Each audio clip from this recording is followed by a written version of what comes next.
ದೀರ್ಘಕಾಲದ ಆರೋಗ್ಯವನ್ನ ಕಾಪಾಡಿಕೊಳ್ಳಲು ರಕ್ತದ ಸಕ್ಕರೆ ಮಟ್ಟವನ್ನ ಸ್ಥಿರವಾಗಿಡುವುದು ಅತ್ಯಗತ್ಯ. ಹಾಗಾಗಿ ರಕ್ತದಲ್ಲಿನ ಸಕ್ಕರೆ ಮಟ್ಟವನ್ನ ನೈಸರ್ಗಿಕವಾಗಿ ನಿಯಂತ್ರಿಸಲು ಸಹಾಯ ಮಾಡುವ 5 ಪ್ರಮುಖ ಪಾನೀಯಗಳು ಇಲ್ಲಿವೆ ಕೇಳಿ.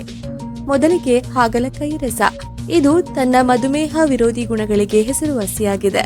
ದೇಹ ಗ್ಲೂಕೋಸ್ ಅನ್ನ ಸಮರ್ಥವಾಗಿ ಬಳಸಿಕೊಳ್ಳಲು ಸಹಾಯ ಮಾಡುತ್ತದೆ. ಮೆಂತೆ ನೀರು. ಇದು ಇನ್ಸುಲಿನ್ ಸೂಕ್ಷ್ಮತೆಯನ್ನ ಸುಧಾರಿಸುತ್ತದೆ ಮತ್ತು ಊಟದ ನಂತರ ಸಕ್ಕರೆ ಹೀರಿಕೊಳ್ಳುವಿಕೆಯನ್ನ ನಿಧಾನಗೊಳಿಸುತ್ತದೆ. ದಾಲ್ಚಿನ್ನಿ ಚಹಾ ಊಟದ ನಂತರದ ಸಕ್ಕರೆ ಮಟ್ಟ ಕಡಿಮೆ ಮಾಡಲು ಸಹಾಯ ಮಾಡುತ್ತದೆ. ಇನ್ನು ದಾಸವಾಳ ಚಹಾ ಉರಿಯೂತ ಕಡಿಮೆ ಮಾಡುತ್ತದೆ. ಉಪವಾಸದ ಅವಧಿಯ ರಕ್ತದ ಗ್ಲೂಕೋಸ್ ಮಟ್ಟ ಮತ್ತು ಕೊಲೆಸ್ಟ್ರಾಲ್ ಮಟ್ಟ ಸುಧಾರಿಸಲು ಸಹಾಯ ಮಾಡುತ್ತದೆ ಎಂದು ಅಧ್ಯಯನವೊಂದು ತಿಳಿಸಿದೆ. ಅಲೋವೆರಾ ರಸ.